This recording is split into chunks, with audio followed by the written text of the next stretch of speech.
Hey y'all, this is Brown at I Have Brown, and tonight we're going to be talking about Essential X-Men, Volume 3. So this particular volume contains issues 145 through 161 of the X-Men series, as well as annuals 3 through 5. And as a part of the Essential Marvel imprint, this particular book, contains black and white reprints of several classic X-Men stories. And so while the color art is missed, one of the upsides is that as a reader, one gets to appreciate a lot of the fine detail that went into creating the artwork for the X-Men series, and with the pencils and inks and what have you. And another upside to the Essential series was that readers new and old were able to dive into the lore of various books at an affordable price, because a lot of the stories contained in these volumes, if you try and track them down by individual issue, it'll cost you more than a pretty penny. So this way you have more bang for your buck, so to speak. But the essential books, starting with Volume 1 for the X-Men series, you had the new X-Men, basically being introduced, and as the series goes on, of course, you have them gradually develop as characters, and you have a lot of I guess you could say signature elements introduced for these characters, and a lot of that can be attributed to the wonderful writer Chris Claremont, who wrote the majority of the stories contained in these essential books, and he had a lot to do with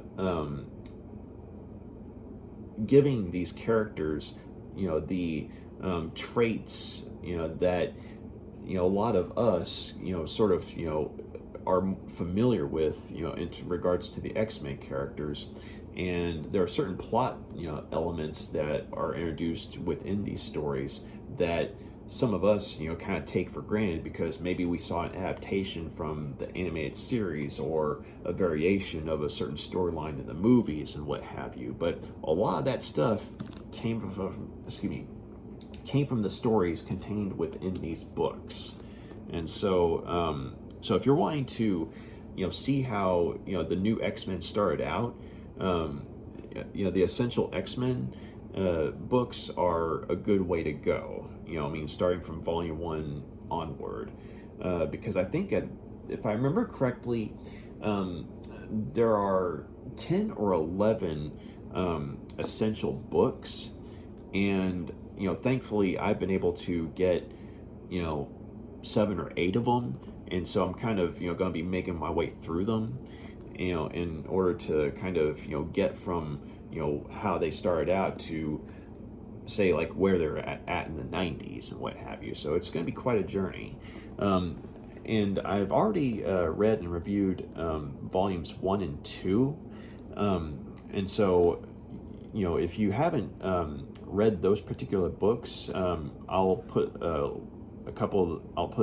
links that I did for those reviews in the description below, or you could probably find an abridged version of the stories that are contained in those particular volumes. So at the very least, if you haven't read those books, and if you're stepping into this review, blind, you might at least have some idea what's going on, because I might refer to certain events that happened in volumes 1 and 2, but I'm going to be trying to focus on the stuff that happened in here, though. So, one thing I was going to say is that I'm kind of going to be working backwards, because chronologically speaking, things actually make more sense if you read annuals 3 through 5 first, prior to reading issues 145 through 161. Just things tend to make more sense, narratively speaking.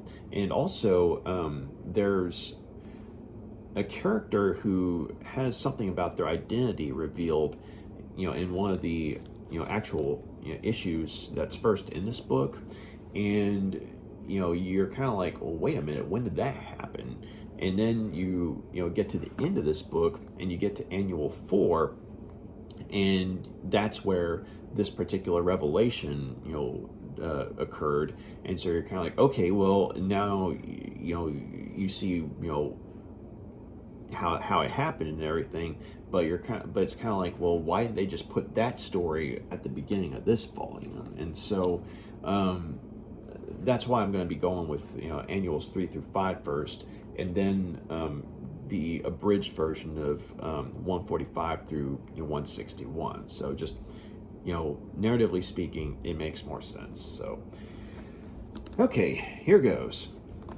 So starting with Annual 3, you have this villain by the name of Archon, who is an alien conqueror from another planet, and who's incidentally humanoid. He kind of looks like Conan the Barbarian, but with more, I guess you could say, alien, attire.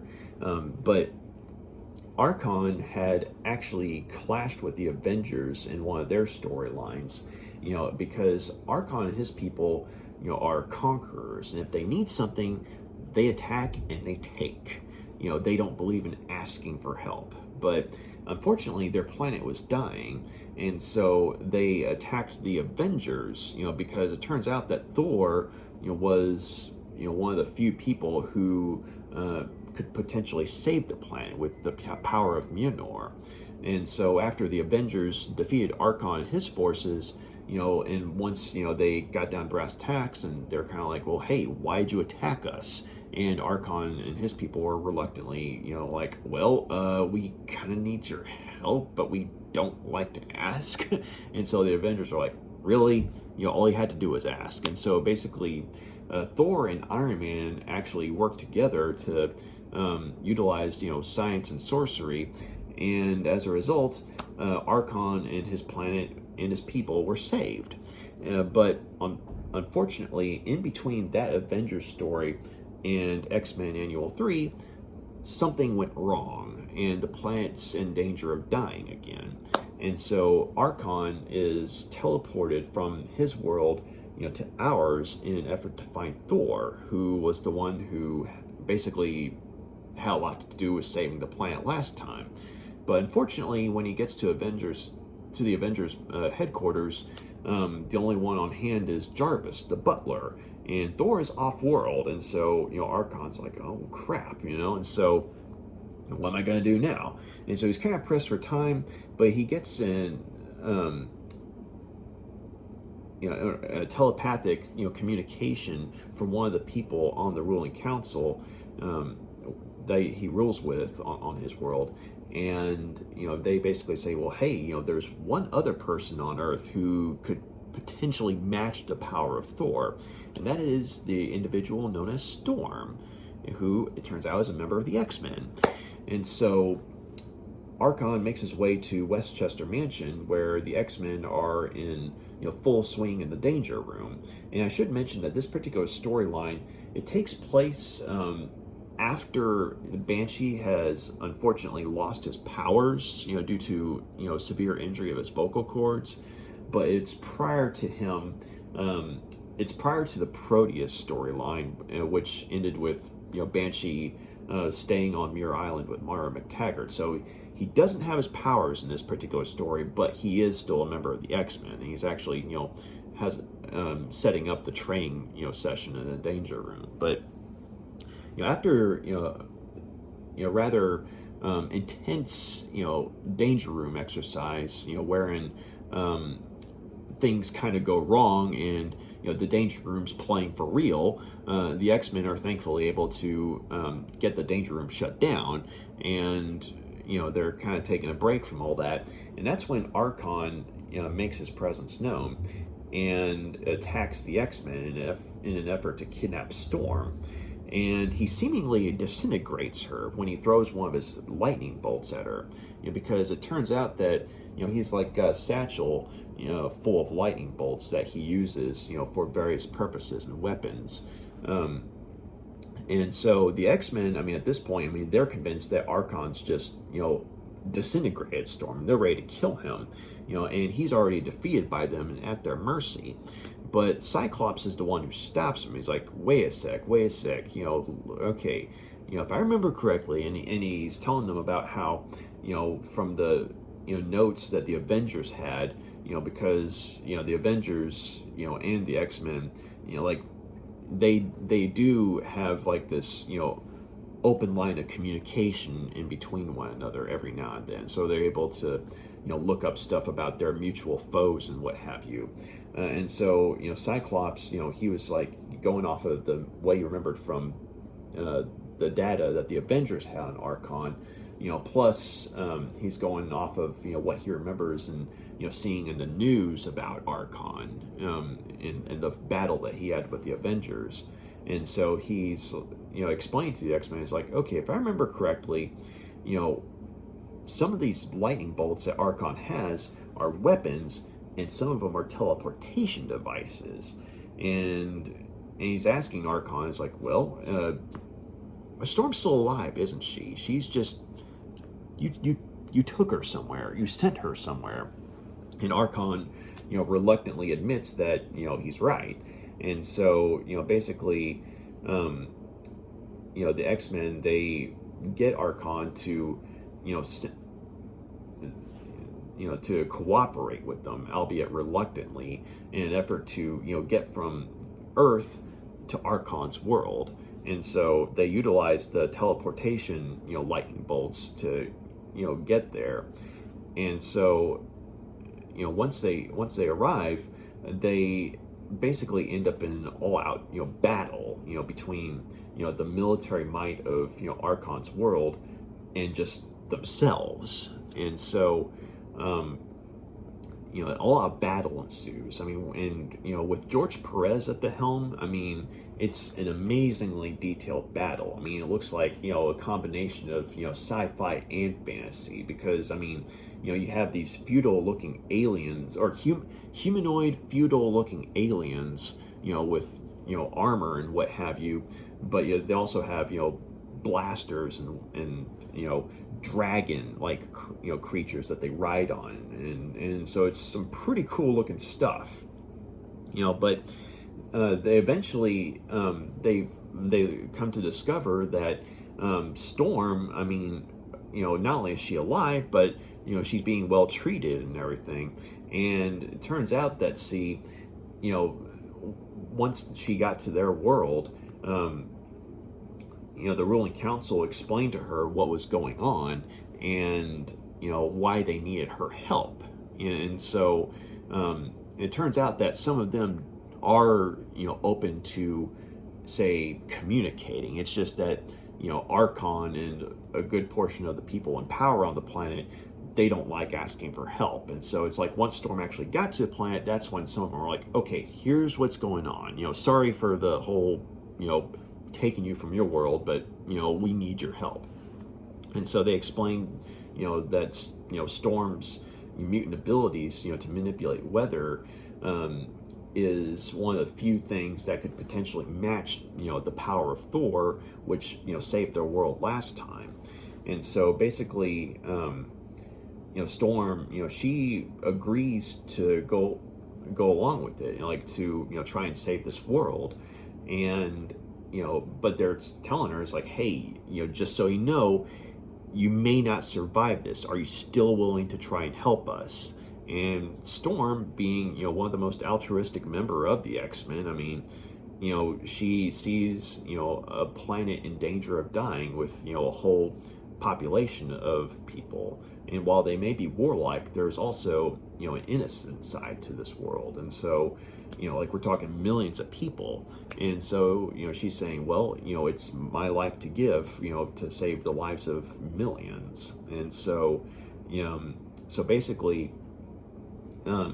once the X-Men find her, she explains to him, it's like, hey, look, here's what's going on here. And so the X-Men and Storm are ultimately able to work together with Archon and his people, after Archon apologizes and explains why they're so they have such a difficult time just asking for help. And he realizes now that a lot of the conflict could have been avoided if they had just talked to the X-Men in the first place. And so, but at this point though, the action's already been done, and they need to save the world. And so thankfully the X-Men and Storm and the X-Men pull it off. And so the world's saved, and Archon basically makes a speech to the populace of the world, and basically acknowledges the X-Men as eternal allies for his people, and he basically swears that from there on out he and his people will work to use diplomacy instead of combat going forward in the event that they need help with something. And so that story ends on a bright note, with the X-Men becoming allies of Archon and his people, and so and their return to their world, back to Earth. And so in Annual 4, we have a sort of takeoff on Dante's Inferno, and the focus of the story is on the character of Nightcrawler, and he receives a gift, which is a crystal statue of him, and it explodes and basically renders him unconscious, and like his body's fine, but there's no sign of intelligence, like there's no sign of brain activity or anything like that. And after he's taken to the infirmary, that's when the X-Men are besieged by demonic forces, and that's when Doctor Strange comes in. Doctor Strange, Stephen Strange, Sorcerer Supreme. It turns out that since he's kind of got his ear to the ground when it comes to, say, magical activity, he sensed that he was going to be needed to help the X-Men, specifically Nightcrawler. And so he uses his sorcery to find out where Nightcrawler's soul is, because that's what needs to be saved and brought back to his body in order for him to be whole again. And so Doctor Strange, Wolverine, Colossus, and Storm, they go on this journey, which seemingly takes them to and through hell. And this is while Professor X and Kitty Pryde stay behind to monitor Nightcrawler's body in the infirmary. And so as Doctor Strange and Colossus and Storm and Wolverine, as they make their way through hell, they fight all sorts of demonic creatures, and each part of hell they go through seems to sort of correspond with the various circles of hell that were from Dante's Inferno. And while they're definitely fighting real I guess you could say forces, Doctor Strange is puzzled, because while he's like, okay, we're in hell, but why am I not picking up why am I not detecting legitimate evil here? And so he knows that there's something's amiss here. Aside from the fact that they're in hell, trying to find Nightcrawler's soul. I mean, it's like, okay, if we're in hell, basically my magical, abilities should be, my magical senses and everything, should be screaming at me, because we're literally, in the most evil place one could think of, right? So he's like, why am I not detecting any evil? And so eventually, they find they come to find that this was, all orchestrated, by a member of Nightcrawler's family, a sorceress named Jameen, who was in fact, Nightcrawler's girlfriend, back when, back from before, he joined the X-Men, he was with a group of gypsies, and he was raised by a group of gypsies, and this particular sorceress, he and her had a relationship, and it turns out that she's actually trying to save his life, because her mother and Nightcrawler's foster mother is basically this master sorceress, and to a point where while Doctor Strange is Sorcerer Supreme, like, she's able to dismiss some of his spells like child's play, and basically she once she finds out that her daughter had something to do with actually bringing Nightcrawler into this particular realm, her realm, the Winding Roads, I believe they were called. She basically turns on not only her daughter, but the group of the X-Men there, as well as Doctor Strange, because she's accusing Nightcrawler of murder, namely the murder of her son. And Nightcrawler, at this point, he's intact and everything, and he's able to talk with the X-Men, and and he's explained that he's guilty of what she accuses him of. And at that point, Wolverine, Storm, and Colossus, I mean, they're all saying that we know Nightcrawler, he's not a murderer, and this has to be a mistake. And so Doctor Strange, he chimes in and says, hey, and he's talking to Nightcrawler's foster mother, and he's basically asking her if she's interested in vengeance or justice. And she basically says justice, because my son was murdered. And so Doctor Strange says, well, I have a simple way of determining whether or not Nightcrawler's truly guilty. And he has the Eye of Agamotto, and which is basically this magical device that allows one to see on various planes of existence, as well as various times throughout existence, amongst other things. And so the sorceress, Nightcrawler's foster mother, basically accepts, and she takes the Eye of Agamotto from Doctor Strange, which surprises him, because it's like he realizes just how powerful she is. And she uses the Eye of Agamotto to scan Nightcrawler, and scan his mind and his soul to find out what really happened. And it turns out that Nightcrawler was not only in a relationship with the sorceress's daughter, Jameen, but he was also best friends with her son, because they were all raised together and everything.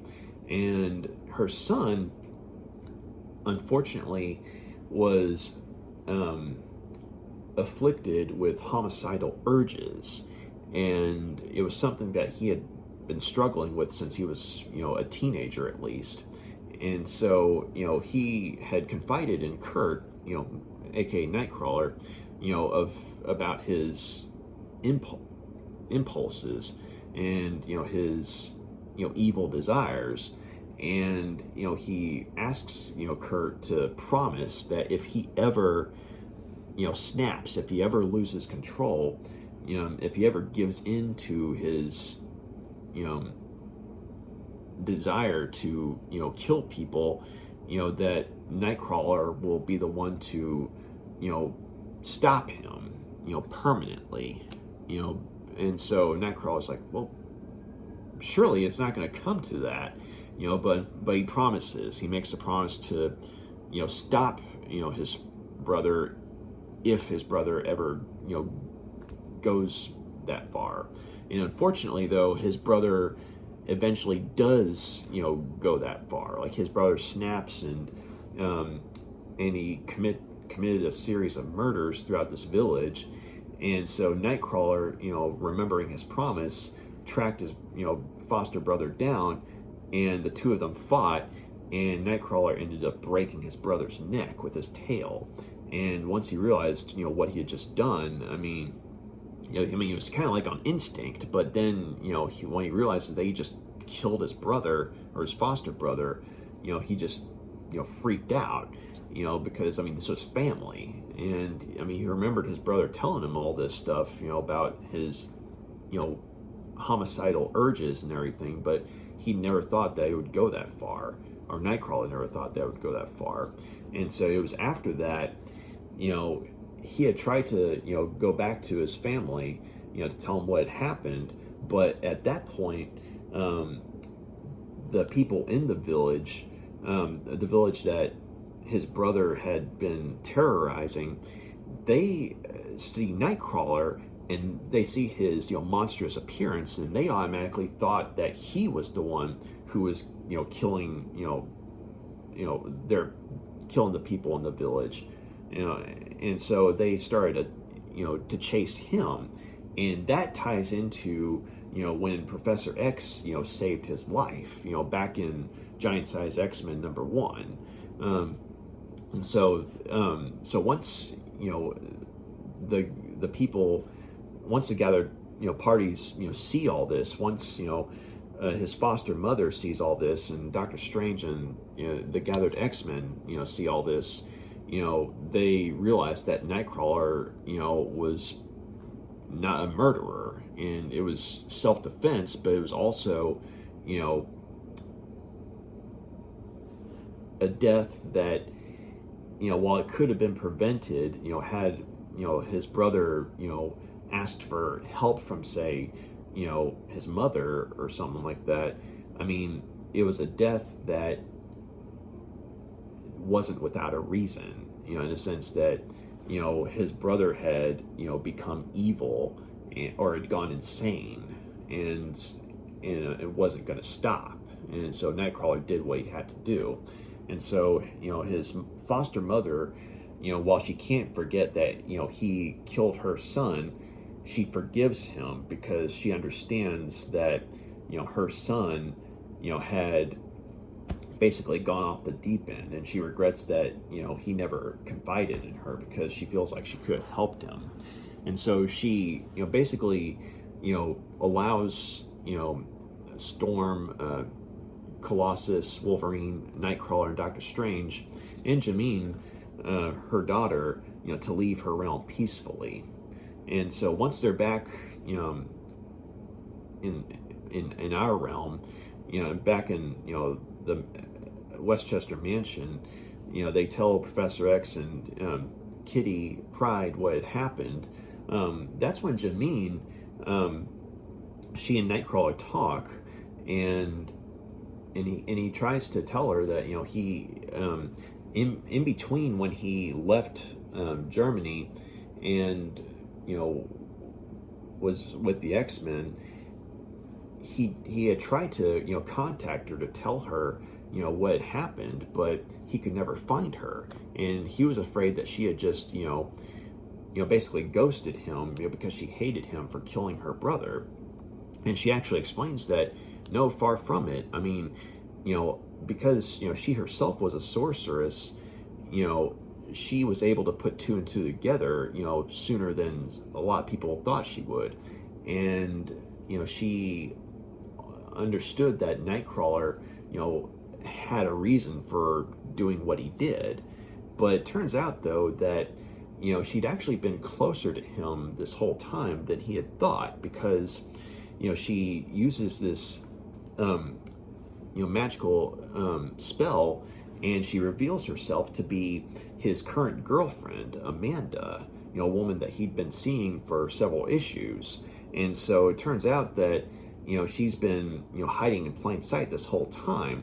And, Nightcrawler's, really happy about this, because that means that, the girl that he actually loves is the one that he's been seeing this whole time. And so, the story kind of ends on a bittersweet note, in the sense that, the story of the tragedy, is explained, but at the same time, Nightcrawler and Jameen, or Amanda, are, actually able to, quit hiding from each other, and, just, be a couple. And of course, the gathered X-Men, are happy to, have their friend back, alive and whole. And of course, Doctor Strange himself, he was, he makes a note to himself to, basically keep an eye out for, for Nightcrawler's, foster mother, because, basically she's a sorceress of incalculable might that, he had never come across before. But at the same time, he also realizes that she's not a force for evil, but she is a force for good. Just something that has, an unrealized set of power, though. So, so then we go to Annual 5, and we see the return of Archon. And this time, it's not just Archon who returns, but the Fantastic Four also show up. And, the X-Men and the Fantastic Four end up joining forces, because it turns out that, Archon and his world had been attacked by an alien race called the Badoon, who were actually enemies of the Solar Surfer, but they're also, world conquerors. And so the Badoon ended up, attacking Archon's world sometime after the X-Men had saved it. And, because at this point, they were so dead set on trying to, rely more on diplomacy than force, they weren't at full combat strength, and so they got their butts kicked. And so the Fantastic Four, like Reed Richards, Human Torch, and the Thing, are, all incapacitated and taken, to Archon's world to be, interrogated by the Badoon. And so it turns out that the Badoon had, been keeping an eye on Earth because of the surprisingly vast amount of superhumans on this world. And so, once they, see that, the Fantastic Four have fallen into their hands, they're wanting, Reed Richards to basically tell them, everything he knows about, Earth's superhuman population. But in the meantime, though, Invisible Woman, the one member of the Fantastic Four who, wasn't taken by the Badoon, she approaches the X-Men for help because turns out that there was a member of the Shi'ar who had been killed by the Badoon trying to deliver a message to the X-Men, but had come across the Fantastic Four instead. And, basically with their dying breath, basically, said that that they needed the X-Men, to help. And so at that point, and Sue, Invisible Woman, she makes contact with the X-Men and tells them what happened. And, the X-Men, they go along with her, to Archon's homeworld, because it turns out they still have some of those lightning bolts, the teleportation devices. And once they get there, they're having to sort of, do guerrilla warfare and go in disguise, because of, how much of the planet the Badoon have conquered, but ultimately, they're able to, save the day, by destroying this Stargate that the Badoon were using, in order to bring their forces, from their territory and onto Archon's world, because, once, once they had the information from Reed Richards that they needed, they were going to, go from Archon's world to Earth, using that Stargate. And so, after the X-Men destroy the Stargate, they're able to save the Fantastic Four. And, of course, with the Fantastic Four and the X-Men fighting side by side, the Badoon, they get their butts kicked. And, of course, Archon's military forces, the ones that hadn't been defeated, they were, fighting like and using guerrilla raids. But, once, the X-Men and Fantastic Four join up with them, they defeat the Badoon utterly and save the planet. And so at that point, Archon, he throws a celebration feast, celebrating the victory and the planet's salvation again, this time from both, courtesy of, the Fantastic Four and the X-Men. And so basically, he's, saying now we have, two groups of, superheroes who are eternal allies for our world now. And so one of the things that happens is, he and Storm kind of have a lingering attraction to one another. And while, he wants to ask her to stay, he knows he cannot because, she has her role to play on the X-Men and she has her own world. And, and she has kind of a similar thing with him. She wants to ask him to come with her, but she knows he can't because he has his world to rule.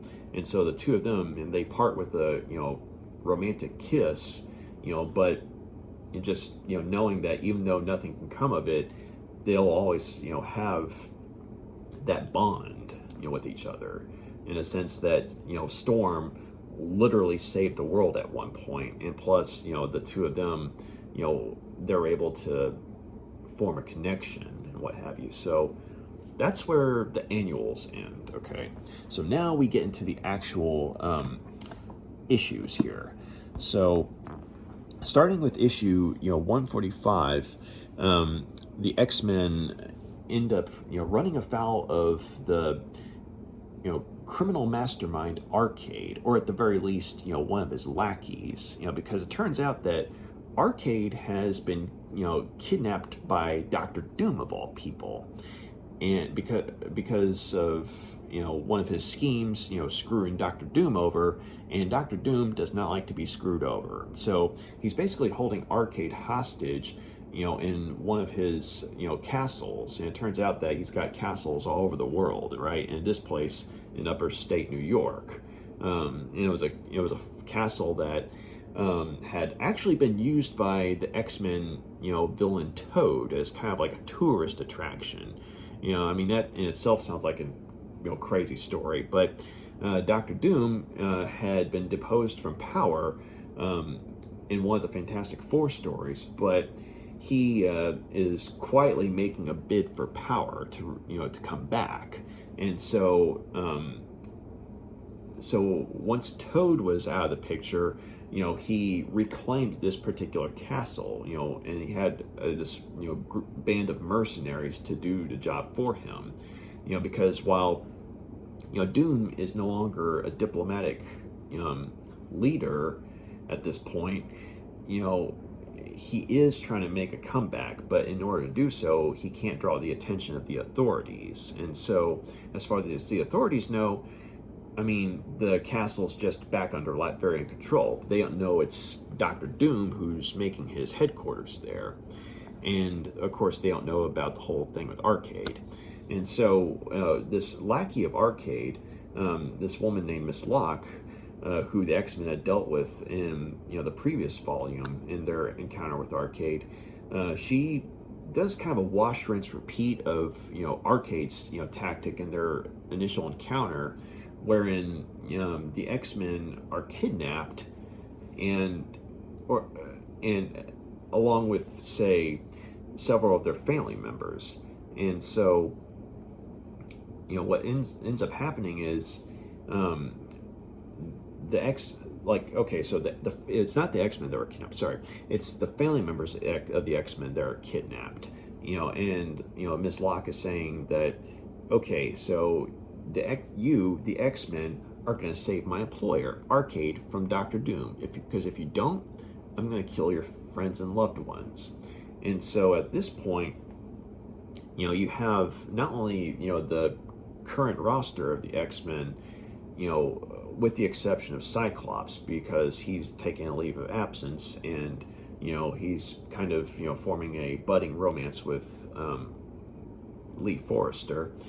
But you have Banshee and Iceman and Havoc and Polaris, all re-entering the picture, because at this point, Professor Xavier, is wanting to implement a sort of divide and conquer tactic, and with Cyclops, being off the team, Storm's the leader, of the X-Men, under Professor Xavier, of course. And so what they're needing to do is, they're on one hand, they're going to have one group to try and, find, the family members and friends of the X-Men who have been kidnapped, but the other group is going to go to the Latverian castle in upper state New York to parlay with Dr. Doom. And so, that's how, Storm meets Doom for the first time, because she's in the group that gets to the castle. And so they have this sort of, friendly, dinner with each other, while also playing a cat and mouse game with each other, because Doom knows that Storm, has a group of, the X-Men with her, at the castle, but, they're trying to find, Arcade. He's aware of this, but at the same time, he finds himself really liking Storm and wanting to get to know her more, because it's like there's this, air of genuine, mutual respect between the two of them. But of course, this can only go on for so long before Doom's, pulls the rug out from under her, and basically has all the X-Men that are at his castle defeated and put into a series of death traps. And so Arcade, who's been chilling this whole time, is asking Doom, what's the game plan here? And so he's Doom's basically saying, well, I mean, I've been curious about the X-Men, and I've wanted to test their mettle, and what better way to do so than right here and right now? And so, he sort of uses some of, Arcade's, own techniques in order to test the X-Men. So it's basically like there are these death traps, but there are ways to escape these death traps. And so, of course, each X-Men has to use, their powers to the best of their abilities, as well as their intellect. And in the meantime, the other group of X-Men, they're at Arcade's former headquarters, where they were able to track down, where, their families members and friends were being held captive. And they're going through their own death traps, courtesy of Miss Locke. But ultimately, though, the family members and friends are able to be saved. But in the meantime, though, Storm has been turned into this sort of living statue, and but unfortunately for Doom, though, he's not aware of her claustrophobia, and so while Storm's a statue, she's basically, just freaking out, this whole time. And as she's freaking out, on a subconscious level, she's using her, weather abilities. And, you're having these, immense storms in the surrounding area, spreading and getting more and more, dangerous and out of control. And that's when, Doom and Arcade kind of put two and two together, as well as, the X-Men are able to figure out what's going on, because Storm, is literally, creating like the mother of all storms in an effort to, escape, but also because she's, panicking because, well, Doom kind of turned her into a statue, with one of his, technological devices.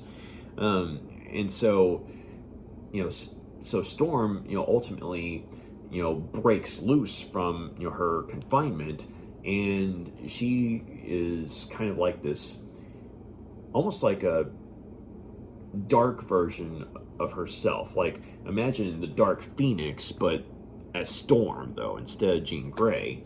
And, basically she's, almost become like a god because of, how much power she's using.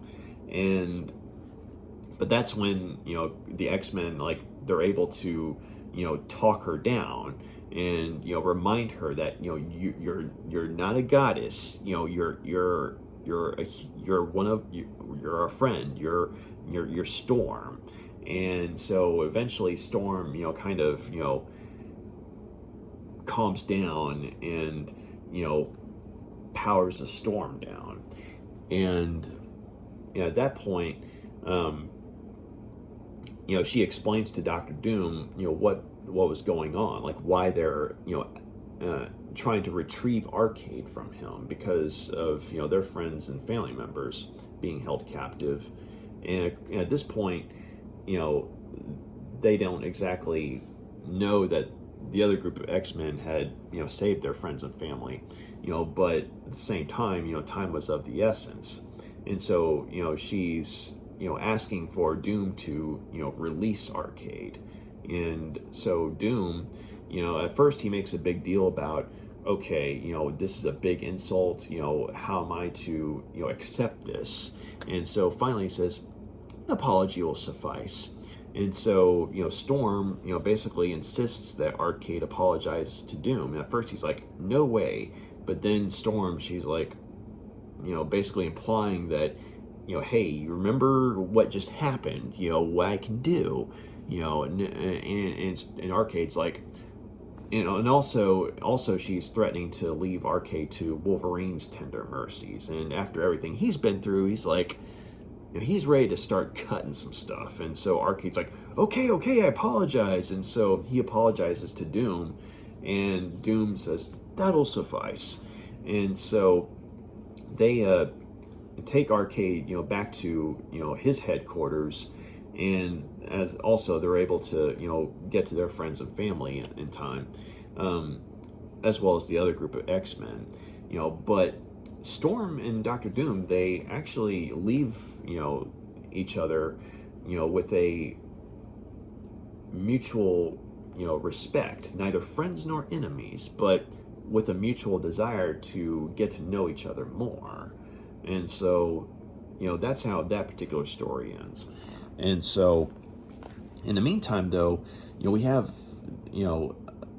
these interludes of, Cyclops and Lee Forrester on this island, this, mysterious island that, just sprung up overnight, seemingly.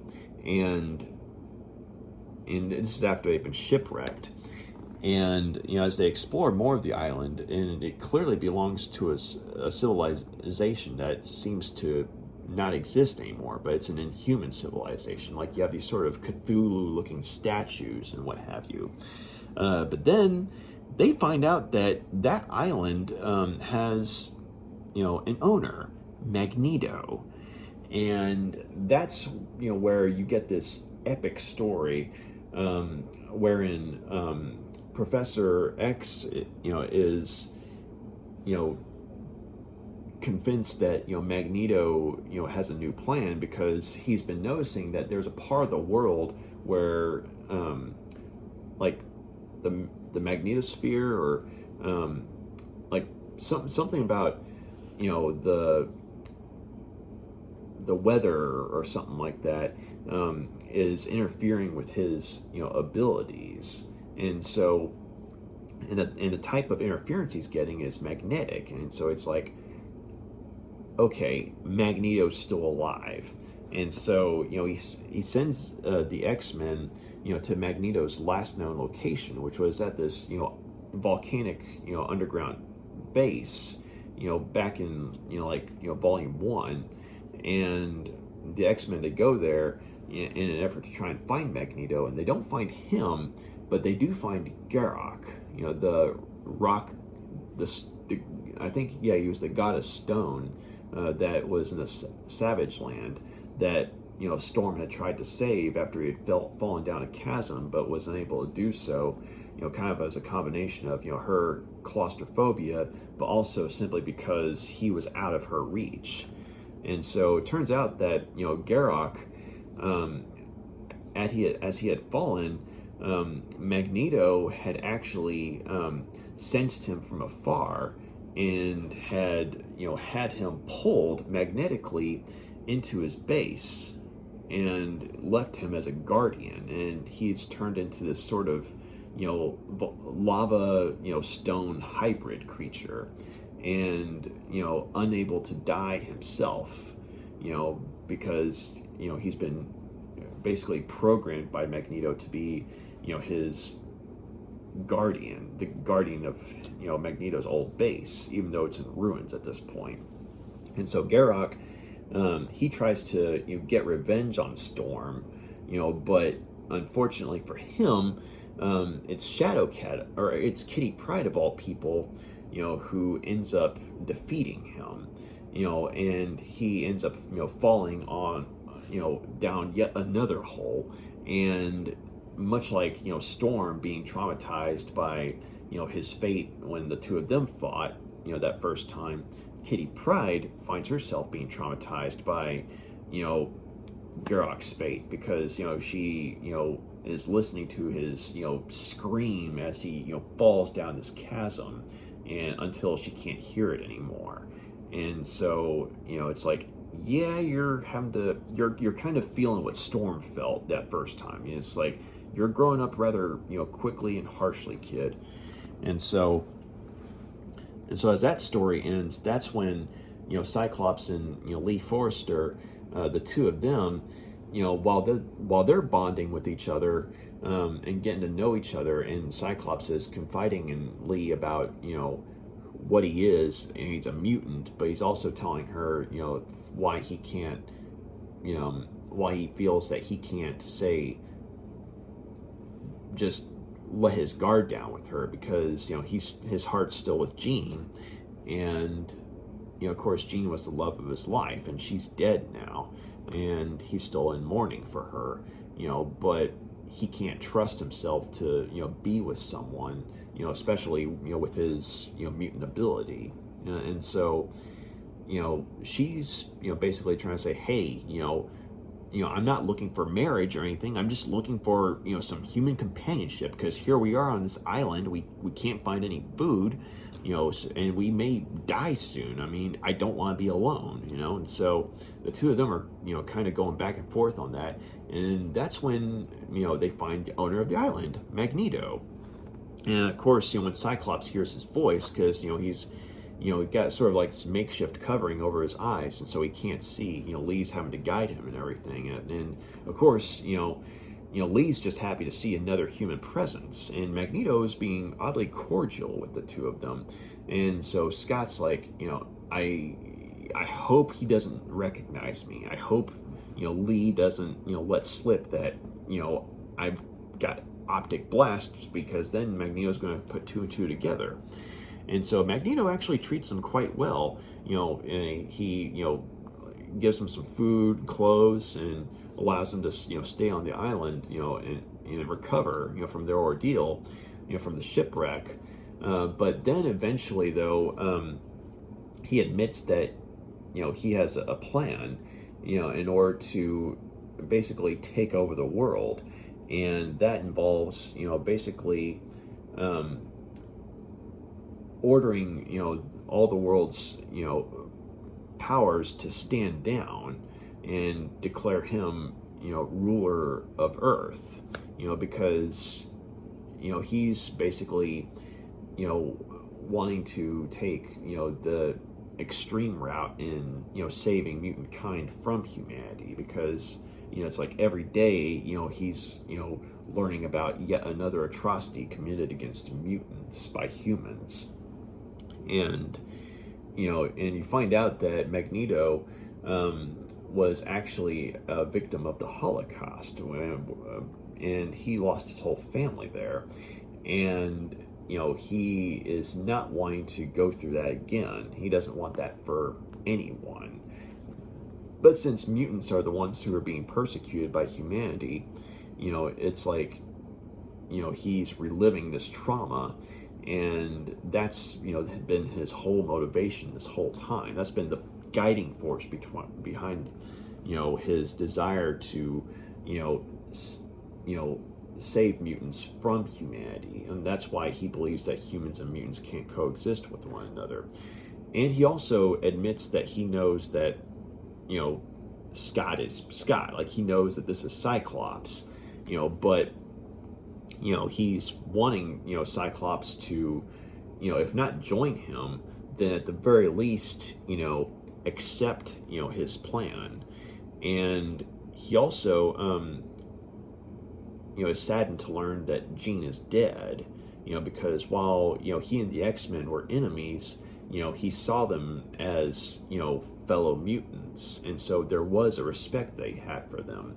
And since Cyclops and Jean were, members of the original X-Men and had fought with Magneto before, there was, that feeling of familiarity that, he had, for the X-Men. And so when he finds out from Scott that Jean had died, he's genuinely saddened by this. And of course, Scott's, saying, you're full of shit, and Magneto's having to explain to him, is like, hey, I've been through loss, believe me. And that's when, you find out about the whole Holocaust situation. So it definitely, you definitely see Magneto in a different light. And of course, the world powers, at least one of them, Russia in this case, tries to, take a pot shot at Magneto by way of, nuclear missiles. And so, Magneto, he senses us coming from more than a mile away, and, he disables the missiles, but he sinks the sub that launched them in retaliation.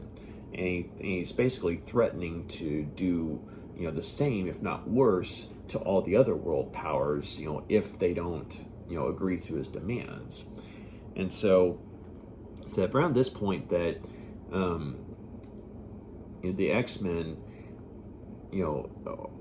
and Professor Xavier, like Professor X, using his telepathic abilities from afar, even though it's draining him because of what Magneto's done with, the Earth's magnetic fields and everything, he's using his telepathic abilities to attack Magneto, whereas, the X-Men, are doing whatever they can to, destroy Magneto's machinery.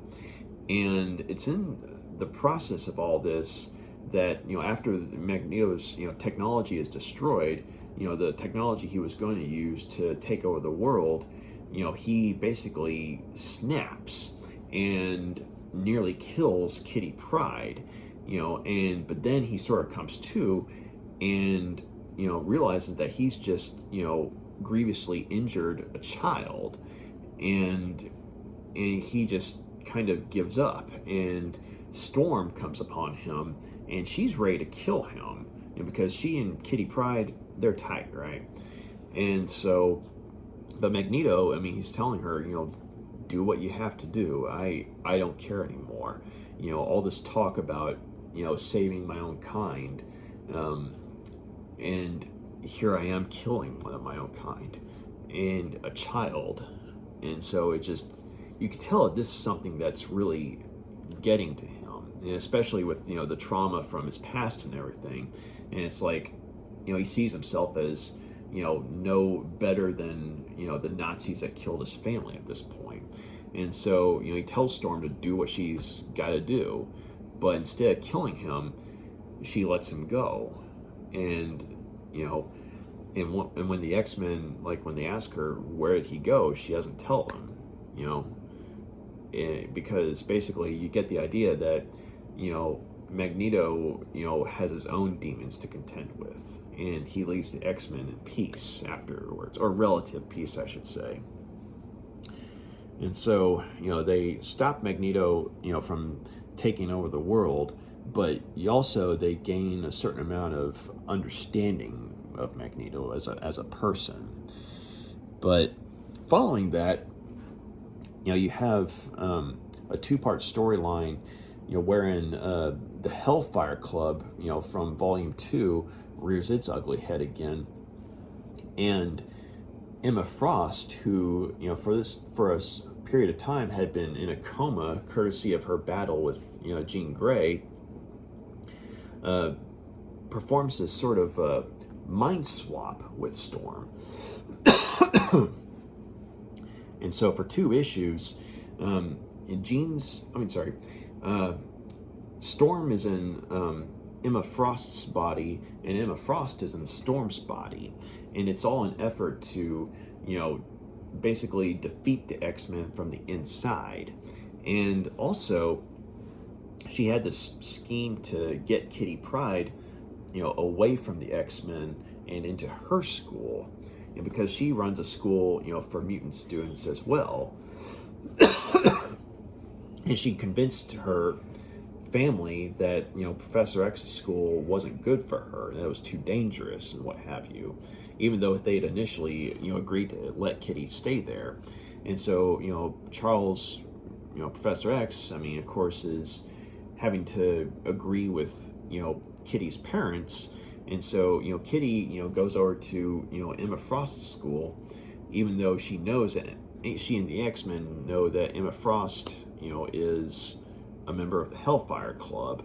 But at the same time, it's like, well, they can't really go against, her parents' wishes. But then, once, the plan is revealed, though, Storm in Emma Frost's body ends up, having to, convince Kitty that, hey, I'm not Emma Frost, I'm Storm. And, the Storm that that you're seeing is Emma Frost.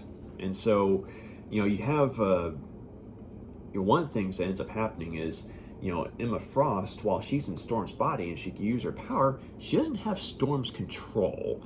And so she ends up, creating this, massive, storm that does a lot of damage and nearly kills Sebastian Shaw, of all people.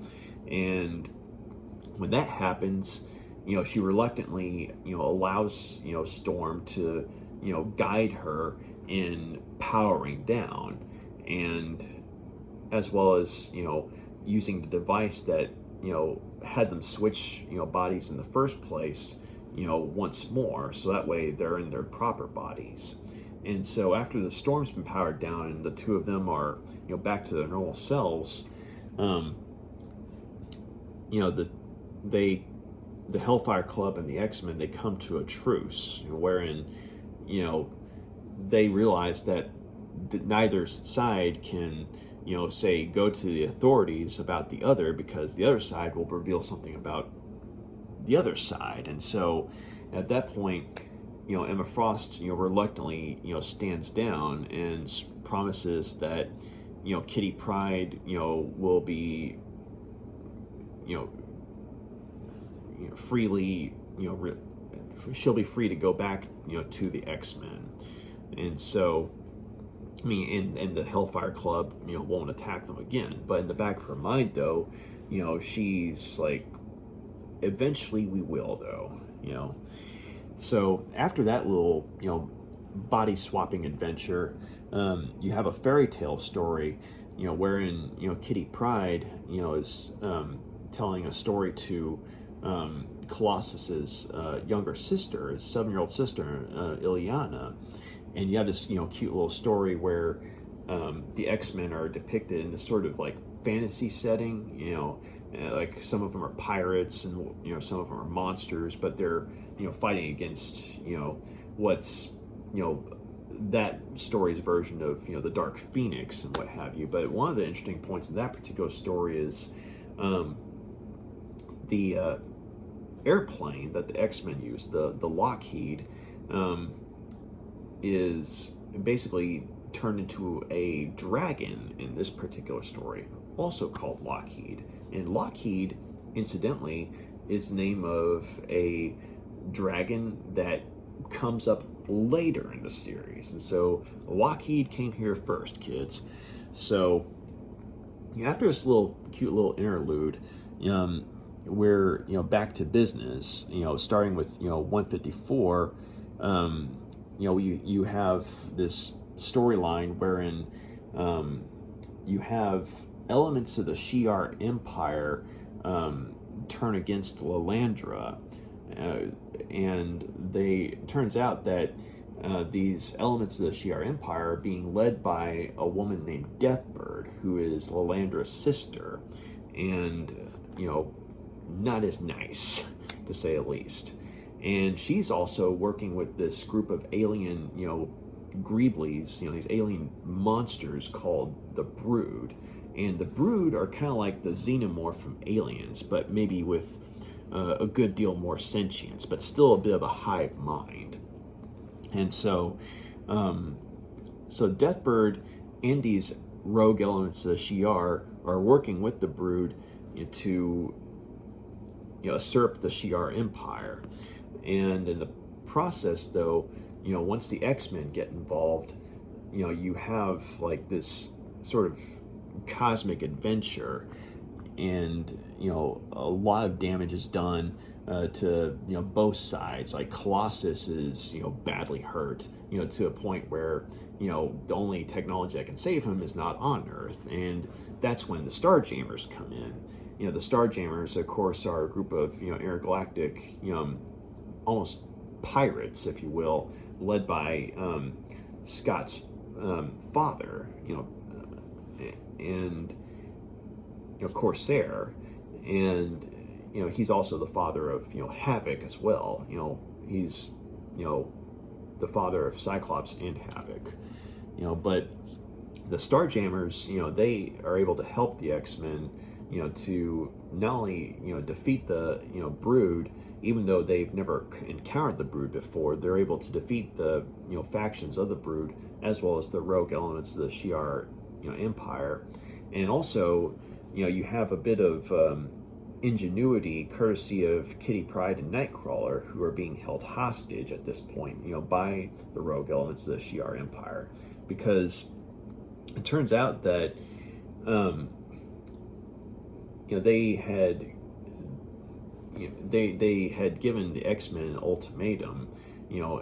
Basically they were going to destroy the Earth, if Lilandra wasn't returned to them, because she had been kidnapped, and we're talking like the genuine elements of the Shi'ar Empire, not the rogue elements, but the genuine elements, were the ones who gave the ultimatum, but unfortunately, though, one of the people with the genuine elements of the Shi'ar Empire was with the rogue elements. And so they basically move up the timetable in an effort to destroy the planet, and to, basically cement their hold on the Shi'ar Empire. But Nightcrawler and Kitty Pryde, who were basically being held as hostages to guarantee the X-Men's cooperation, they use some of the technology that the Shi'ar have to convince them that the Dark Phoenix has returned. And after they collectively shit themselves, basically Kitty and Nightcrawler are able to basically give the X-Men the opportunity they need to save the day, and as well as the Starjammers. And so Starjammers and the X-Men, they defeat Deathbird and her forces, as well as the Brood, but Deathbird and the Brood, they're able to hightail it out of there, but the rogue elements of the Shi'ar are either killed or arrested. And so so at that point, though, we kind of get to where we have the character of Carol Danvers on Earth, who is better known as Miss Marvel, or I should say was better known as Miss Marvel for a time. And she's been off and on hanging out with the X-Men, because for one, she and Wolverine were actually friends, but she doesn't remember that, because as it happens, she'd had a battle with the Brotherhood of Evil Mutants, back in Annual of the Avengers. And in that battle, there was a new member that they had, a certain young girl by the name of Rogue, who took her power and her memories. And so, like, she's able to remember who she is and everything, but she doesn't. There are things about her life that she can't remember because her memories were stolen by Rogue. And so, in her time with the X-Men, she's basically trying to train herself, to kind of get back on her feet again, and also trying to, reclaim her memories. And it's around this time that Senator Kelly, the politician that the X-Men saved back in Volume 2 during the Days of Future Past storyline, is making a ruckus, basically insisting that mutants need to be controlled, and they're too dangerous to run free. And this is after the X-Men had saved him, but he's like, that doesn't make a difference. I mean, mutants are the ones who caused all this. And so they realized that the military has data on the X-Men that can be used against them. And so Wolverine and Storm, or I should say Storm and Wolverine, since Storm's in charge at this point, they decide to break into this installation and sabotage the records that the military has of the X-Men, erase them. And Carol Danvers, she volunteers to go along with them because she's actually a member of the military as well, and so is Logan. And so the three of them, they go to this military base, and in the process they come across Rogue. And once Rogue and Carol Danvers see each other, it's on. And the two of them, they have this knockdown, drag out fight, joined by Storm and Wolverine. But but they end up splitting up because they have the mission, and Carol Danvers is the one who deletes the records, but not before running afoul of Mystique. And Mystique initially gets a drop on her, when she disguises herself as Nick Fury, but then Carol Danvers, defeats Mystique though, and Mystique's taken away by the authorities. And Rogue, in the meantime, though, kind of did a similar thing that Emma Frost did. She underestimated, she overestimated the amount of control she had over Storm's abilities, because, Rogue has the ability to, take your, power if you're a mutant just by touching you. And so by touching, Wolverine, she got his, healing factor for a brief amount of time, and as well as his, tracking abilities. And with Storm, she was able to get Storm's, weather abilities, but because she has no control, she doesn't know how to use those abilities. She was doing something similar to what the White Queen was doing. And at that point, after Carol Danvers had defeated Mystique, and after she'd erased the records that the military had, she makes her way back to where Rogue and Storm and Wolverine are fighting, and she knocks she and Storm basically knock Rogue out of the vicinity. And they're like, okay, we don't want to be here when Rogue gets back. And so they hightail it out of there. And unfortunately, though, even though they destroyed the records that the military had on them, there was footage of them, attacking the military base, and so it's like they accomplished their mission, but at the same time, they just kind of made things worse. And so, but in the meantime, though, Carol Danvers is wondering why Mystique hates her so much, because, with her memory gone, she doesn't know why, but she does remember Rogue as the one who put her in the position she's in the first place. So, But then we go to a story wherein, Dracula, of all people, rears his ugly head. And one of the things that's, been happening is in the story, from the storyline wherein the Brood reared their ugly head, Professor X had been taken by them, and the X-Men were able to get him back, but basically, he'd been put in a coma. And so while he's still comatose, during this time, the X-Men, they're out on the town, and they end up running afoul of Dracula, of all people. And unfortunately, Storm's the one who ends up making his acquaintance. And so, Dracula nearly takes her over, and it turns out that he actually has an estate in a nearby area. And, it's been a part of the family lineage, I guess. But he turns Storm to his side for a brief period of time, and it's only with Kitty Pryde, and the rest of the X-Men, using the knowledge they have of vampires, they're able to not only defeat Dracula, but they're able to get Storm to remember who she is, and to turn against Dracula.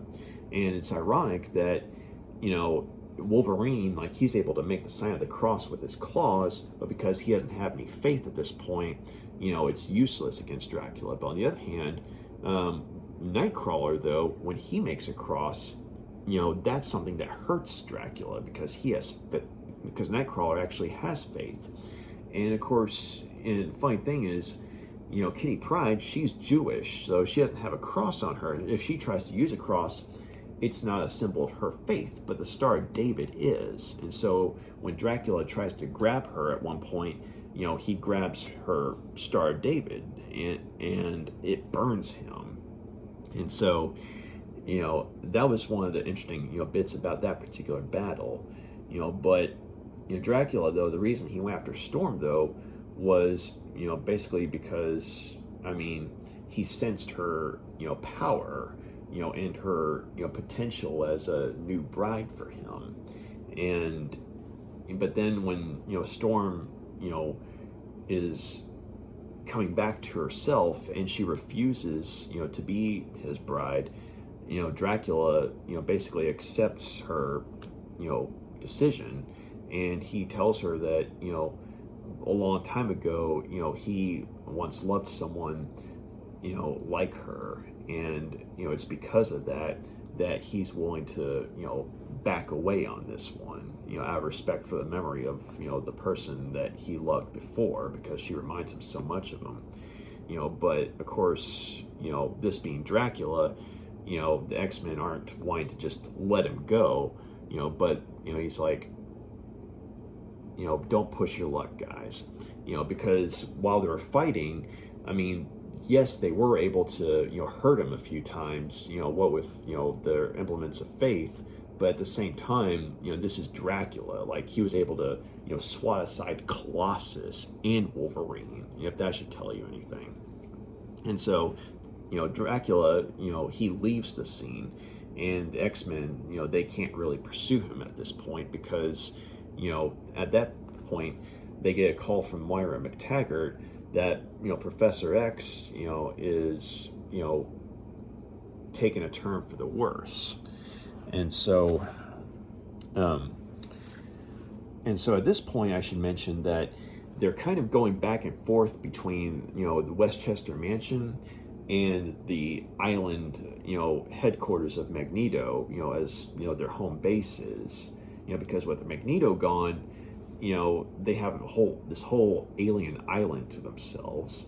And with, Westchester Mansion being frequently attacked, they're kind of like, well, hey, we need a new base of operations here. And so, the X-Men, they return to the island where, Moira McTaggart's been taking care of Professor X.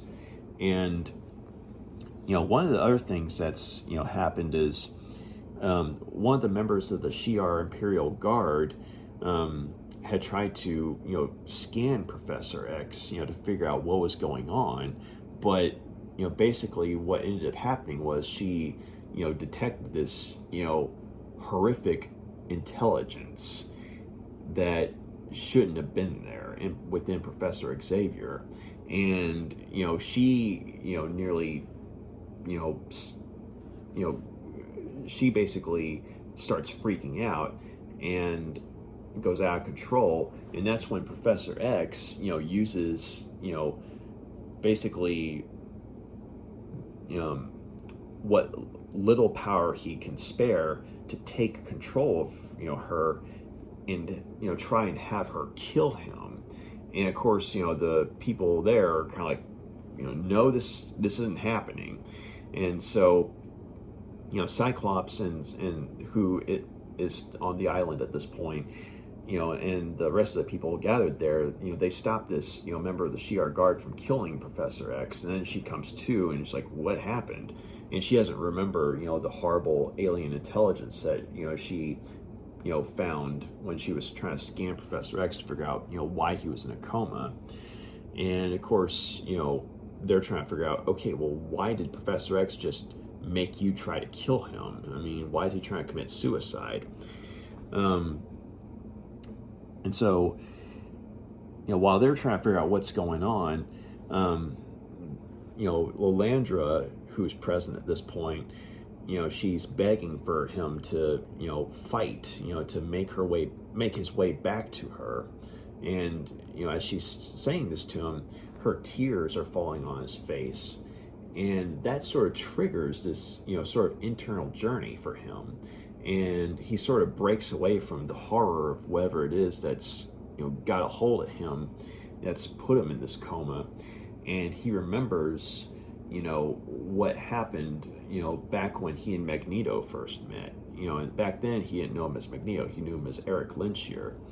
And, at this point in time, Charles Xavier, this is way before he formed the X-Men, but he was trying to use his gifts of telepathy to try and help people who were traumatized.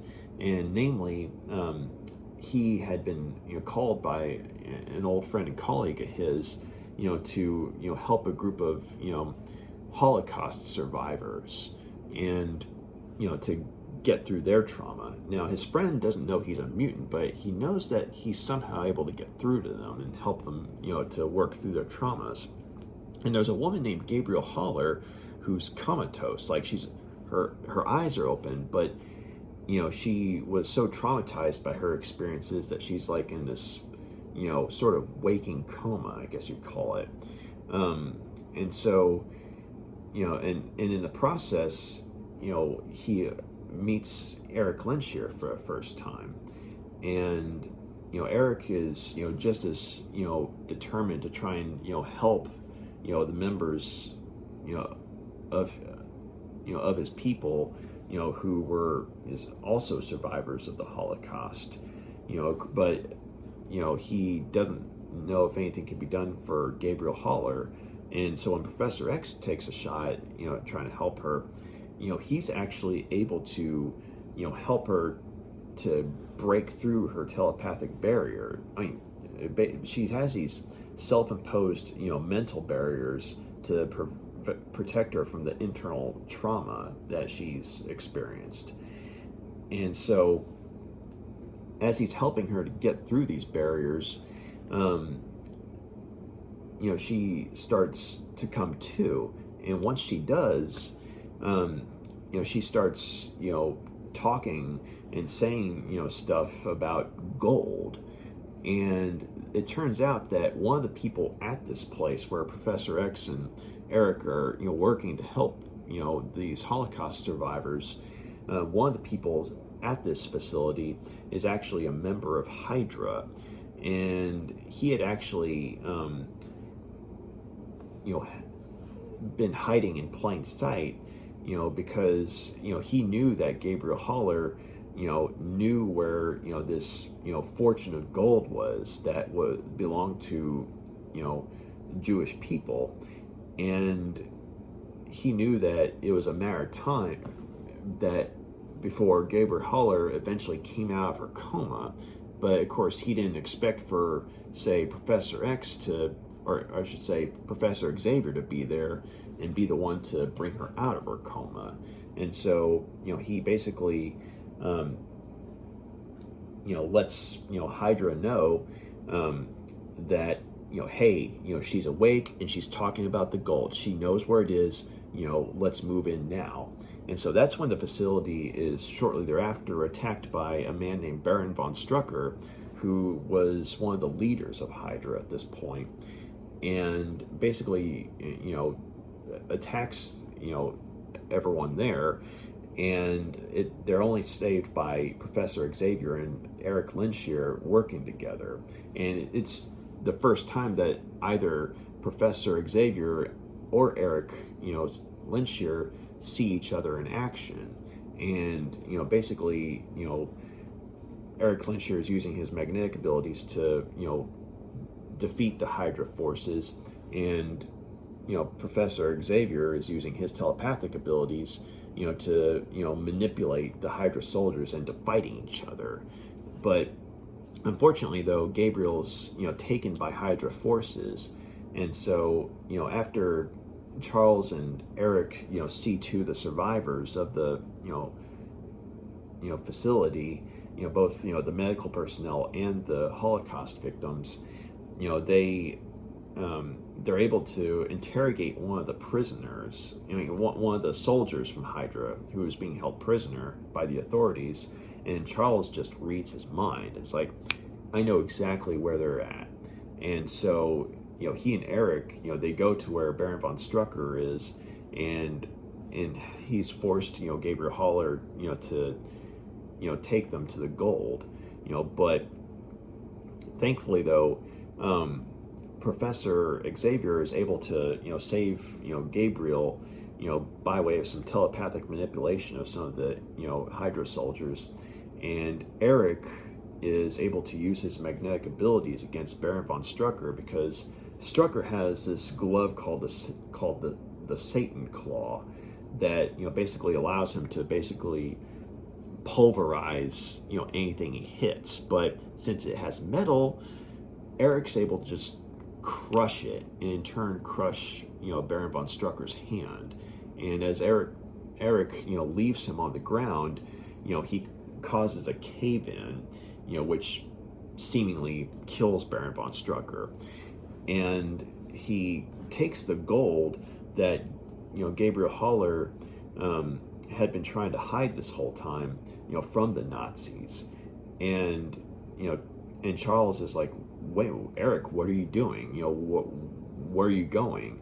And, Eric tells him that he's going to use the gold, to, help, others, like the two of them, as in mutants, because, they've only recently, recovered from the impact of one Holocaust, but he knows that, humanity is going to, hunt mutants, like the two of them, once they are aware of their existence, because, they can't abide what they, don't understand or what they fear.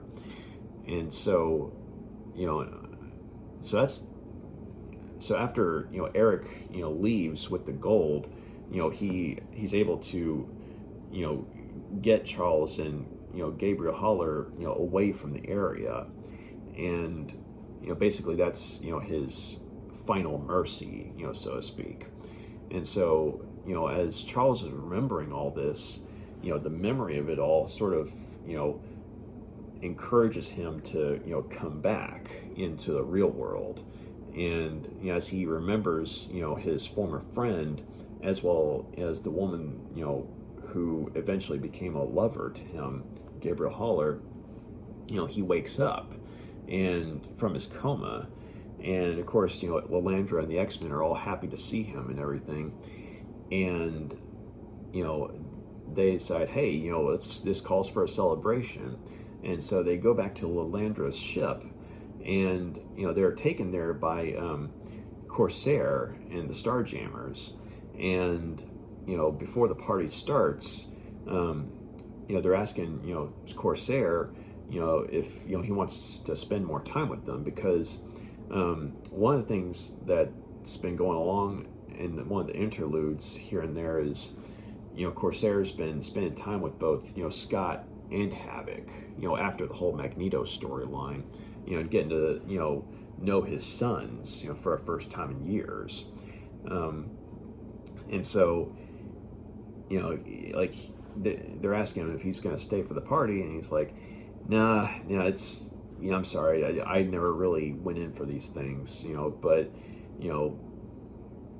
it was fun working with you guys, more or less. And so, Corsair and the Starjammers, they leave, and the X-Men, they're being welcomed by Lilandra, which is when she gets knocked out. And it turns out that Deathbird and the Brood have come back, and the book ends with the X-Men being knocked out by, Deathbird and her forces, and the story ends on a cliffhanger. And so, the Shi'ar Empire is not having a good day. Neither are the X-Men. So, okay, I really like this book. I like the stories that are collected in here. I thought it did a good job of continuing to develop, the characters, from, volumes 1 and 2, and now into volume 3.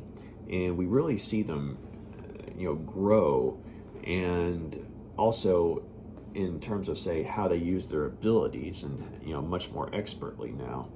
And I also liked how, certain characters, from other books were kind of brought in, as guest stars. I mean, of course, you had Doctor Strange in Annual 3, and you have, Carol Danvers, Miss Marvel, being a fairly important, guest character in some of those issues collected herein. And also even the Avenger Tigra, who has, a small part in, the opening, chapter or two of, the Shi'ar Brood storyline, when the X-Men are still on Earth, mind you. So it was interesting seeing the X-Men, interact with, other characters in the Marvel Universe, while, say, the lore within, their own universe, so to speak, is being expanded on. And I think that this is probably the first time, really, wherein, we get, in regards to the character of Magneto, this is where we really began to see him as a three-dimensional character, because, like, when he first when he first fought with the new X-Men, back in Volume 1, I mean, we saw a character with a, vendetta, and like an understandable one against the X-Men, and it was a really good storyline, but here, though, we begin to see that, there was a good person in there, and there may still be a good person in Magneto, and especially, like, when, we learn, we definitely, understand his motivation, and when we learn that, he was, a Holocaust survivor, I mean, we definitely understand where he's coming from. But that being said, though, I liked how they used that to give him some depth and substance and make him a three-dimensional character, but they didn't use it as an excuse, for his crimes. They're like, I mean, yeah, it's horrible what happened to you, and yeah, we can definitely understand, how your mind, got to where it is now, but at the same time, here you are, the survivor of one Holocaust, wanting to implement another Holocaust, on another race, and so, and when we get to that, wonderful moment, where, Magneto is basically, faced with the reality of his actions, and he's like, oh my God, what have I done? Like when he's holding Kitty Pryde in his arms, this, mutant girl that was a member of the race he was supposed to protect, and he's just nearly killed, And I thought that, like, that particular moment right there, went a long way towards, making Magneto into the three-dimensional character that, we all know and love today, like a villain, but not one without some pathos, and also I really liked, what they've been doing with Storm. She's had a lot happen to her in this particular book, but we see that not only is she one of the most powerful members of the team in terms of, say, her abilities, and her mutant abilities, but we also see her as a leader, though. And, Scott, for a time, he was like the de facto leader of the group underneath Professor Xavier, but, with him, off the team, you really see Storm, using, her abilities as a leader, and guiding the group, through some rather, dangerous missions and succeeding, though. And so we're really, seeing how, her time as a loner in Cairo and in Africa, it's affected, how she sees life, but at the same time, the fact that she's got a family now, a new family that cares for her and she cares for in turn, it's kind of motivating her to be a good leader. And so, it's really cool, just seeing her character develop. And I liked how, when it comes to her mutant abilities, like, she's the one who has control, okay? Whereas if other people try to take control of her powers, like, say, like Rogue or Emma Frost, they're thinking, oh, hey, I can just, flip a switch and, it's mine, right? But they find out the hard way that, no, that came with years of control and practice. And Storm is the kind of person who has that level of control, whereas they're not, at least with her abilities, though. And so, and also liked the development that we got with, Kitty Pryde and, Colossus, because the two of them are, some of the more, I guess you could say, innocent members of the team. And you see how, they're kind of given a few harsh lessons in reality. Like, Kitty, for example, finding out about how, she finding out about death, amongst other things. Like, for example, like when, Garrock, felt his death. But you also have, Colossus, nearly, being killed himself. Even though he's one of the most powerful members of the team, he's having to, find out the hard way that, even he, could go at any second. And so, and also I liked how with Wolverine, how you saw his friendship with Carol Danvers, how you saw the two of them kind of bonding through military camaraderie. And there's like a hint of a backstory between the two of them that I really liked seeing. And it definitely adds a layer to the character of Logan. And we kind of saw a hint of that in, Volume 2, what with his interactions with Alpha Flight. But here, though, it's like you really, see that, yeah, he was a member of the military. And so, he and Carol Danvers, even though she doesn't remember him, she, respects the fact that, they're both, they both served, and so I liked seeing their camaraderie there. Crud, and I can't believe I forgot this, but, okay, so one of the other stories in here, involves Illyana, and she ends up being kidnapped by this demon sorcerer named Belasco, and the X-Men, they go into his dimension, it's called Limbo, to try and get her out, right? And it's like this hellish, weird, world, right? Like twisted, architecture, monsters, demons, and things like that. But they also find, the remains of themselves, as well as, one or two of them having been demonically altered in their time in Limbo. and then they find Storm, or at least an older version of Storm, and she was actually from a different timeline, wherein this particular group of X-Men chose to fight Belasco, or stay and fight Belasco, instead of focusing on getting Illyana out of there. And in the process, all the X-Men but Nightcrawler and Storm were killed.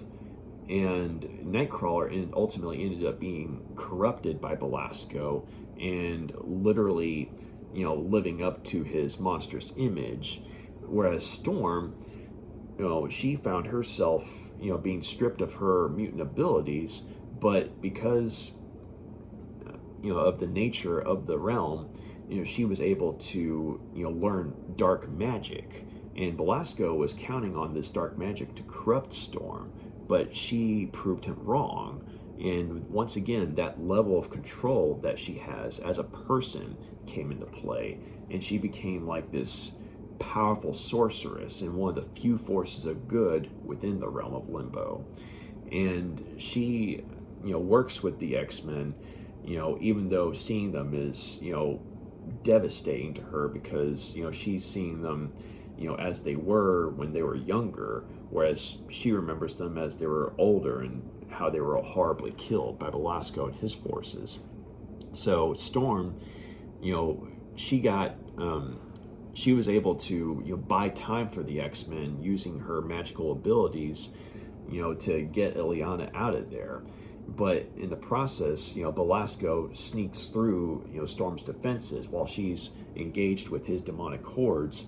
He grabs Illyana, and just as the X-Men are, trying to pull her through the portal back to their realm, Belasco's pulling back at the same time, and he pulls her through. But Kitty Pryde, she has the X-Men hold on to her, and she goes, through the portal, and she can't see, but she can feel Illyana. And she has the X-Men pull as hard as they can on her, and she pulls Illyana through, and they get her out of there. But she's no longer a 7-year-old girl. She's 13. So basically, a few years have passed in the brief amount of time that the X-Men were in Limbo, or in the brief amount of time that the X-Men, were out of Limbo and had Illyana out of their hands. Years passed for Illyana. Okay, so from that point on, Illyana is a child sorceress, because in the years that she was in Limbo, you eventually come to find that Belasco, as well as Storm, in their own ways, both influenced her abilities as a sorceress. But we see the beginnings of that here, though. So that was another thing I liked. It was a tragic story for Illyana. She's robbed of her childhood. She's still a kid, but you get the idea that in the years that she was in Limbo, she saw some horrifying stuff, and it's only hinted at here. What you do see of Limbo is pretty scary, right? Like when, they come across the, dead body of Colossus impaled in the wall, and you're like, oh my God. Or, the skeleton of Wolverine. And then of course you have the demon Sim, who looks like, an aardvark on steroids, basically bragging about being the one to have killed Wolverine and picking his teeth with Wolverine's claws. That's a pretty disturbing visual, But yeah, I'm sorry, I totally forgot to talk about that, particular story when I was talking about stories, right? But that was one of the other things that I liked about this particular volume, is that, it had a good mix of, I guess you could say, science fiction and horror. With the horror, you have the Dante's Inferno story with X-Men Annual 4 with, the Nightcrawler story, right? And then you have this particular story with Belasco, having kidnapped Illyana into his demonic realm, and, how, yeah, they saved her, but at what price, And then, of course, with the science fiction, I mean, you have the, Shi'ar brood story, wherein, you get a more detailed glimpse into the inner workings of the Shi'ar Empire and how there's like a bunch of backstabbing involved, and what with the people in power at this point, and then of course you have, the stories with Archon, and there is a fantasy feel, but it's more science fiction in a sense that, I mean, it's on another world and, there's other technology and everything, but there is a fantasy feel, what with, the heavy metal like imagery of the dragons, and, the warriors fighting each other and what have you. So, I mean, and also, and of course, just straight up classic X-Men, stuff with, the Magneto story and the, Storm and Emma Frost, swapping bodies, story, because it's like you have these stories that, it's like when they're taking place in the normal world of the X-Men universe, I mean, just because it's in a normal world doesn't mean that, they're mundane, like, they're nuanced. I mean, there's development that goes on. I mean, both like for Storm, and then of course for Magneto. And even though like Cyclops and, like Havoc, were kind of sidelined in the good portion of these stories, I mean, there is a good focus on Cyclops, at a certain point, namely when he meets Magneto, or when he's, thinking about, how he's helpless to save Professor X from his coma and what have you. I mean, you do get some good spots of development with Cyclops. So even though he's not the leader of the team at this point, I mean, you see why, this team means so much to him.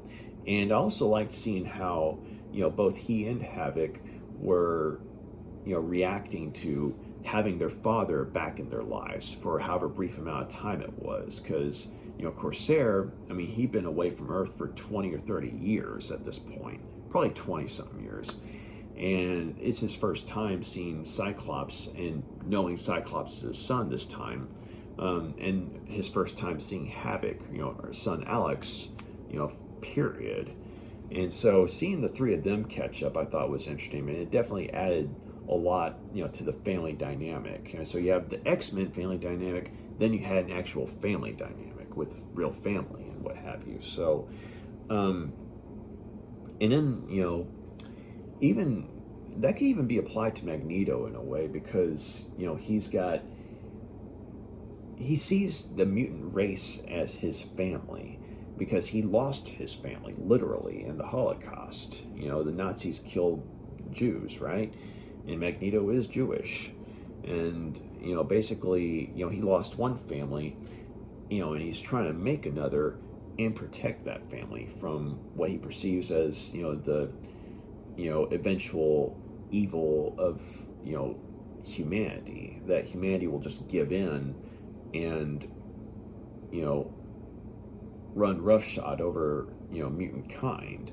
And we see glimpses of that outcome in stories like Days of Future Past. But in the character of Magneto, though, that notion of family, that family dynamic is there with his character if you look at it right. And so a family dynamic, goes both with the heroes and the villains, and I like that. So I think that if there was an issue I had, with this particular book or this particular collection, there are a couple of instances where they refer to, stories that happened outside of this volume. For example, there one of the issues here has, the characters of Spider-Woman and Dazzler, guest starring. Now, Dazzler's character makes some sense, but, Spider-Woman, though, the reason that she was guest starring was because it was kind of, the story in question was after a story in her own book. and so she's hanging out with Storm and Kitty Pryde, and they're seeing a Dazzler concert, and they end up being accosted by the mutant Caliban, who makes his first appearance here in this volume.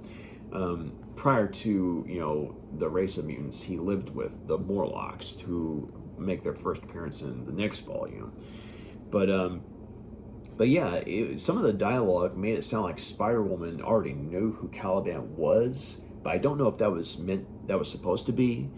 But the point is, like, for example, I mean, it's not a bad story, but just there are references to events in Spider-Woman's own book, wherein it's like, I mean, yeah, she seems to be a cool character, but I didn't know a lot about her. So, on the other hand, though, when it came to, say, like, the character of Carol Danvers, like, they did a good enough job of explaining what happened to her, as far as her losing her powers and the turmoil that she's going through in the sense of having lost her memory. And I do like her camaraderie with Wolverine and the rest of the X-Men as well. But I wish that they had included the story, I think it was Avengers Annual 10, where that happened, where she and Rogue fought each other along with the Brotherhood of Evil Mutants, and she ends up getting her powers drained by Rogue and basically having her life irrevocably altered, because it's a momentous occasion in the life of Carol Danvers as well as Rogue. And since Rogue eventually becomes a member of the X-Men, in Volume 4 of the Essential X-Men series, I mean, I think it would have done the justice to the characters of both Rogue and Carol Danvers if that particular Avengers story had been included in this volume, because they do a good enough job of giving you a kind of a Cliff Notes version of events. And the way, like, Wolverine and Carol Danvers talk about it, I mean, you buy that this was a traumatic event, right? But it would have been cool to actually have that story on hand in this volume.